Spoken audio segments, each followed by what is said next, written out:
of the passage we started with, Mark chapter 4, verse 35, in connection with Mark chapter 5, verse 1. Mark 4, 35. And the same day, when the evening was come, he says unto them, let us pass over unto the other side. Those 8 words, how important they are in our lives. Jesus said, let us pass over unto the other side. He didn't just say, you pass over unto the other side. He's inviting you. He's starting a communion, companionship, and it's like he calls you into his company. And he says, hand in hand together. You see that other side? That's actually where we're going. Now, brace up. Now, make up your mind. And let us move on together. Don't move ahead of God, ahead of Christ. And don't come far between. Step by step together. Let us pass over onto the other side. And then in chapter 5 verse 1, and they came over onto the other side. They came over onto the other side. I pointed it out to you already, that between the initial call and the final consummation, a lot of things happened. And in our lives too, between the initial call and the final consummation and the climax, there will be a lot of things that will happen. But if you will get onto the other side, there are some things you need to have in mind. And already we know it's possible to get to the other side. And we know it's possible for our anchor to hold. As we sweep through the Bible, and you remember some people that the Lord had given promises to, and he gave them that initial call, and then you look at all their lives, and you look at the climax, the consummation, and the final thing that happened to them. There will be no doubt in your mind that actually they held on to the very end. But there are some things you'll find in their lives. Let me just remind you of some of the people. You think about Joseph, and you know that that man, although there were difficulties in his way, and everything seemed to work against him, and you would have thought that he will not be able to hold on. Yet, we can see the history of his life and see the final scene, and you'll see that the anchor was holding. How about Samuel? The environment was very bad. The sons of Eli were very immoral and idolatrous, and they were very much in immorality. And yet, you will know that Samuel, he was like the white lily growing out of the dirty mud, and there was no stain of the mud upon his life. How about Job? You think about Job, immediately you think about problem. You think about sickness. You think about affliction. And yet you know that his anchor held fast. You think about David, so many problems in his life. From the time he slew Goliath, then Saul was after him. And it appeared that what the Lord had said about him will not be fulfilled. But you know the story yourself. Think about Ruth. Think about Anna. Think about Elizabeth. Think about some women in the Bible. They held on fast. And you cannot think of the New Testament without thinking of Paul the Apostle. And his anchor held fast. But now, I must bring your mind back to what we've been going through in our morning sessions this week. Daniel, Shadrach, Meshach, and Abednego. When you think of anchor holding fast, those people, they had something within them. They had something in their heart. I think they had something in their mind. I think they had something in their head too. I dare say they had something flowing within their even blood system, in their veins. that there was no iota of negative thought, of ever thinking that they could not make it. Those people, they were bold for the Lord. There was a kind of spirit within them.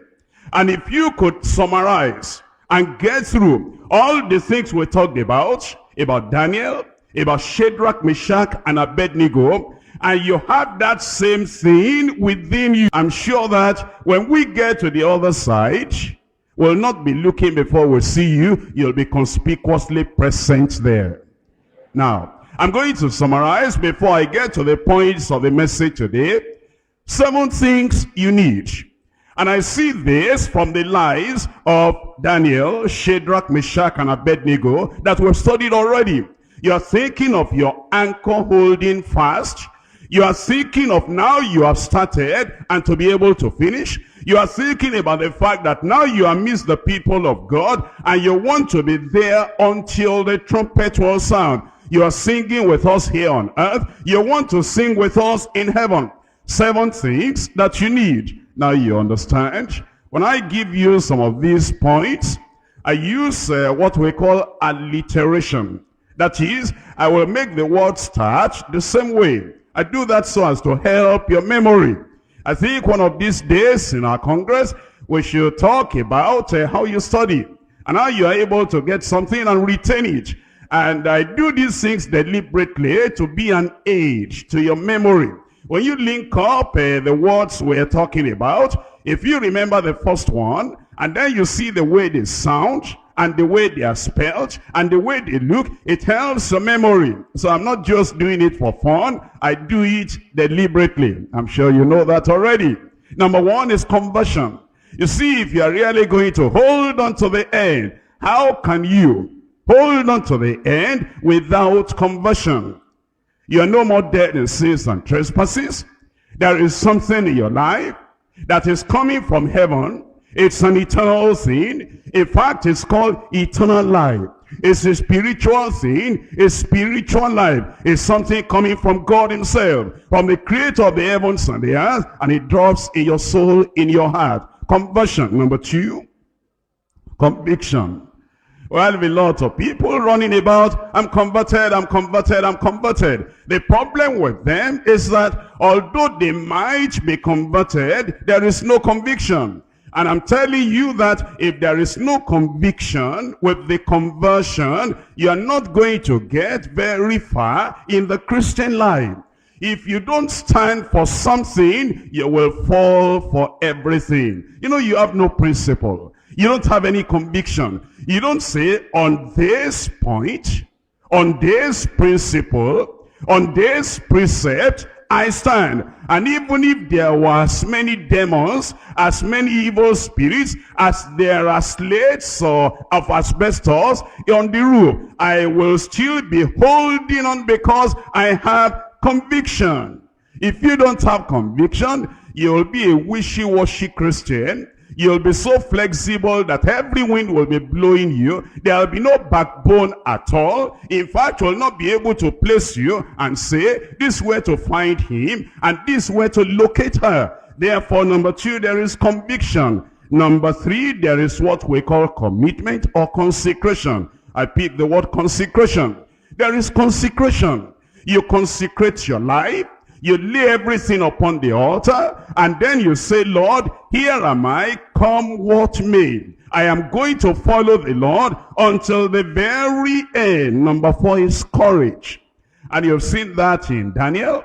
You've seen that in Shadrach, Meshach, and Abednego. You've seen that in Paul the Apostle. How were they able to hold on? When we talk of your anchor holding fast, whatever the storm, whatever the wind, whatever the billows, there is courage. And then you've learned from the life of Daniel and from the life of Shadrach, Meshach, and Abednego, consistency. Consistency. That is a constant thing that's always there. And we can predict you because you are consistent.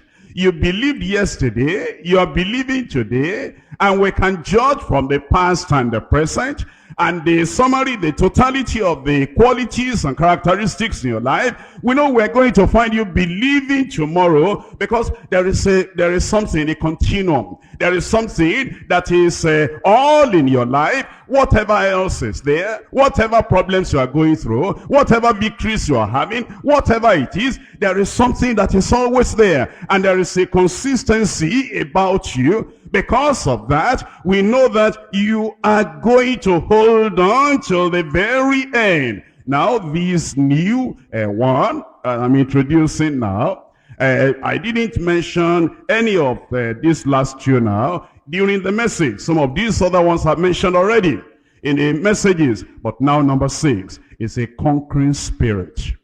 A conquering spirit. That's the spirit that says, Satan, heat the fire 7 times more. You'll never find me bending, bowing, cringing, submitting myself to you. Do what you will. I know that my Redeemer liveth.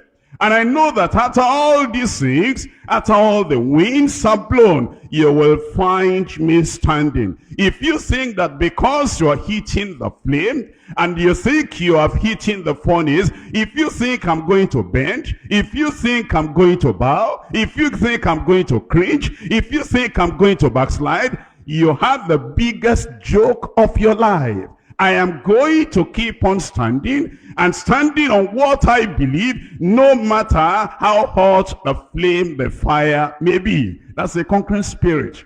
That's a person that you really know the devil doesn't know what to do with a man like that. And now number 7 is conformity to Christ. Conformity to Christ. You are looking at Christ. He is your example. He is your pattern. He is your model. And in everything you do, you ask yourself, what will Christ do in this situation, in this circumstance? What will Christ do? And you are following Christ, and following Christ, and following Christ. And if there's conformity to Christ in your life, in the time when you face your Gethsemane, there's a conformity to Christ. In the time when you are facing temptation from the devil, there's conformity to Christ. In the time when everybody, the Pharisees and the Sadducees, they're looking for a way to trap you and trick you and make you fall, there's conformity to Christ. In the time when you are disappointed by your nearest friend, closest friend, by Judas Iscariot, somebody who has part in your life, a part in your life, for all these years, you are conformed unto Christ. You see, if that conformity to Christ is in your life, that no matter if you are up, if you are down, if you're on the mountain, if you're in the valley, if you're working miracles, if you are praying, if you are eating, if you're having quiet time, if you are in Gethsemane, or if you're on the Mount of Transfiguration, anywhere you are, there is a conformity to Christ. Nobody needs to tell you that you are going to make it to the end, because that is what it takes. Review, revise, summarize again. Number 1, what's number 1? I just want to make sure you took the notes. Number 2, and number 3, and number 4, and number 5, number 6, number 7,